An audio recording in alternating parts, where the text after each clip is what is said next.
Nakita mo na ba ang mga nangyayari sa labas? Ang mga bata sa labas ng Maynila. Yung mga pamilya at batang maraming gustong matamo sa buhay, ngunit hindi nabibigyan ng sapat oportunidad. Yung mga nagugutom, yung ni isang kusing, walang pambili ng bigas. Nakita na namin sila.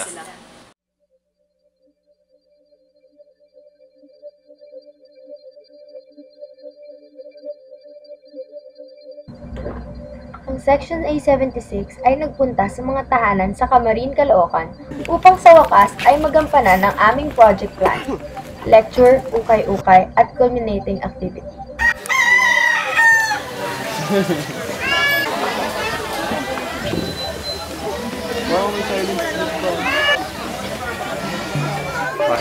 Sa lecture activity, math, science, at English ang major subjects na natuturo sa mga bata. Ang A76 ay hinati sa 7 grupo kung saan naka-assign sila sa grades 1 to 3. Ang grupo ni Cosette at Tony sa grade 3, grupo ni Bongko sa grade 6, grupo ni Ger sa grade 4, grupo ni Tricia sa grade 2, grade 1 sa grupo ni Quinn, at grade 5 kasama ng 3 grade 6 sa grupo ni Marco at Jarvis.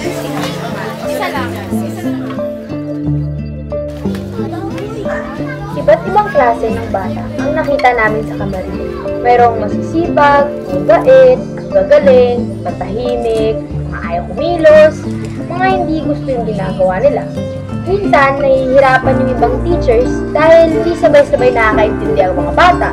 Minsan, kailangan i-adjust yung dalay ng lesson plan para sa iba na hindi nakakaintindi. Nasa baba. Tapos yung nasa gilid, 3. Uy! Ano po yan yung nasa? As the owner of the paengs. Paengs. Anyway, ano tanong mo? Mahirap pang magturo nito. Medyo kasi, may ba sa kanila? Ano ba yan? Speaking of your mom. Di ba sa kanila? Bata pa, hindi dapat din yun. Yung parang normal, di ba? Tapos hindi ko alam kung bakit sila nagawin doon. Kasi yung iba, they don't know how to spell yet. They don't know how to write yet. Tapos pinagsama-sama sila sa isa. So gets, yung iba, angat ng angat. Yung iba, napapastop kami. So, pero, I mean, attitude-wise, okay lang.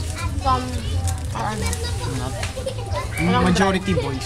pinapakalitan namin sa sabi na kung mo na i-maximize nila yung time na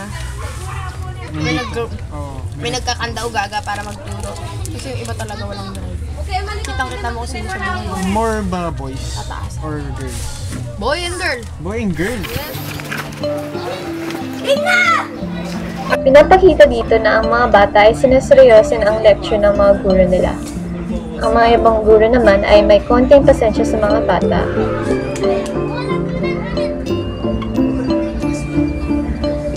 Sapagkat ang mga iba naman, ang mga bata ay naiinip. Tapos, ang mga ibang guro naman ay nagiging strict lalo.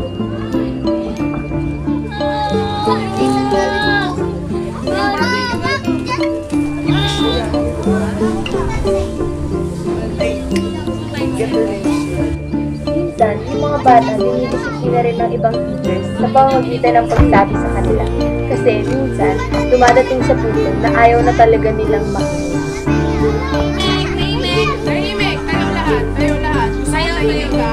Wala maingay, minus din. Isa rin naging problema ang attendance ng mga bata.